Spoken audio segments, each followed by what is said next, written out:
আমি তো আগেই বলেছিলাম এদের যে ঔদ্ধত্য, এদের যে মানুষের সঙ্গে ছলচাতুরি, এদের যে মানুষকে ১,৫০০ টাকা লক্ষ্মীর ভাণ্ডার পাই দিয়ে ১,২০,০০০ টাকার আবাসনের ঘর পাই দিয়ে আর কিছু ওল্ড এজ পেনশন পাই দিয়ে এরা যেভাবে মনে করছিল যে মুসলমান সম্প্রদায়ের মাথা কিনে নিয়েছি, আজকে মুসলমান সম্প্রদায়ের মানুষ তাদের নিজের মান সম্মান রক্ষা করেছে এবং কে ক্ষমতায় এসছে সেটা দেখার দরকার নাই।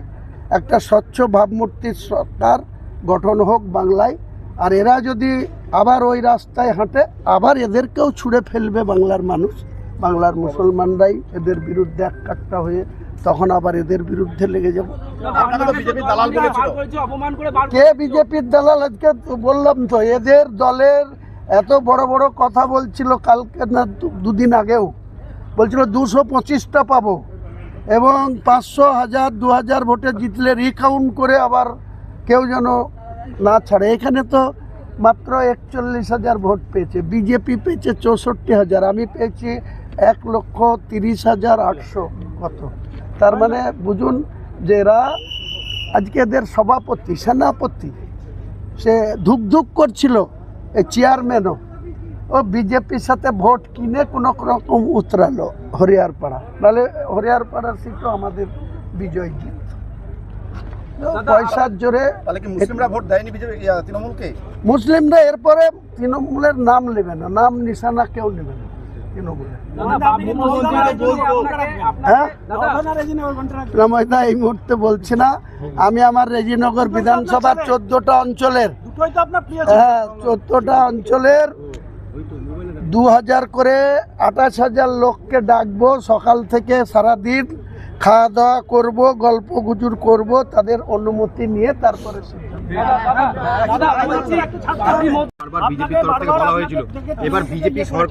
ভাই বিজেপির এটা রাজনৈতিক এজেন্ডা, ওরা রাম মন্দির করার এজেন্ডাতে ভারতবর্ষের গদিতে এসছে, আর আমি বাবরি মসজিদ করেছি বলি সেটাকে বন্ধ করার ইস্যুতে পশ্চিমবাংলার গদি পেয়ে গেছে, ধারে কাছে আসবে না বিজেপি।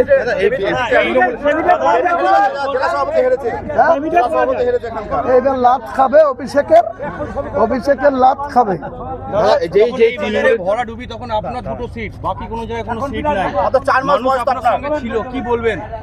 মানুষকে সালাম জানাই, মানুষ যে সাপোর্ট দিয়েছে, মানুষ আজকের দিনে যেভাবে আমার পাশে দাঁড়িয়েছে, তা না হলে এই তৃণমূলের সরকার এদের প্রশাসনের একটা অংশ আমাকে শেষ করে দিত। আমার মেয়ে, জামাই, নাতনি, বিয়াই, বিয়ান তাদের 15 কোটি টাকার সম্পত্তি ফ্রিজ করে দিয়েছিল। আমার 22 বছর আগে 3তলা বাড়ি করা, সেই বাড়ির এগেনস্টে আমার মিসেসের নামে এফআইআর করেছিল। সমস্ত কিছুর জবাব আজকে দিয়েছি মমতা। মুখ্যমন্ত্রীকে আবার কি বলবো, এরপরে হরিনাম করবে বললাম তো, ওই যে দীঘাতে গিয়ে হরিনাম করুক, ভালো থাকবে। নির্বাচিত হচ্ছে তাদের কি অবস্থান হতে পারে? তৃণমূলের বিধায়ক যারা আছে তারা এমনিতেই সরকারে ছিল, তখন নেত্রীর সময় ছিল না কথা বলার, নেতৃত্ব এখন ওই হরিনাম গাবে আর কথাও বলবে না, এরা যাবে আসবে। এই না না, এরা বিজেপি, হিন্দু যারা এমএলএ আছে, মুসলিম যে কটা জিতেছে তারা কেউ বিজেপিতে যাবে না আমার ধারণা, কিন্তু হিন্দু এমএলএ যারা জিতেছে অধিকাংশ চার্টার বিমানে চাপবে। আপনারা থামুন না, দেখতে পাবেন।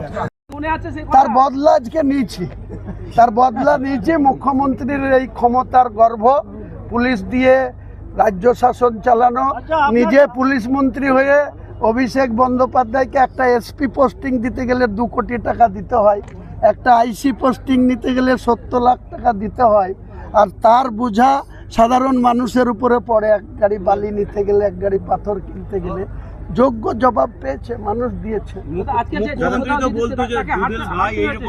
ওই দুধের ভাই সেই গরুর জোড়া পায়ের লাত খেয়েছে আজকে। আমি আগেই বলেছিলাম যে মুসলমানকে তুমি চিনতে কেন বলবো, শুধু মুসলমানের রেড রোডে গিয়ে লা ইলাহা ইল্লাল্লাহ মুহাম্মাদুর রাসূলুল্লাহ, ও তোমার ওই কথাতে মুসলমান ভুলবে না। যেদিন জোড়া পায়ের লাত খাবা সেদিন তুমি ও লা ইলাহা বলা, ইনশাল্লাহ বলাও ভুলে যাবে।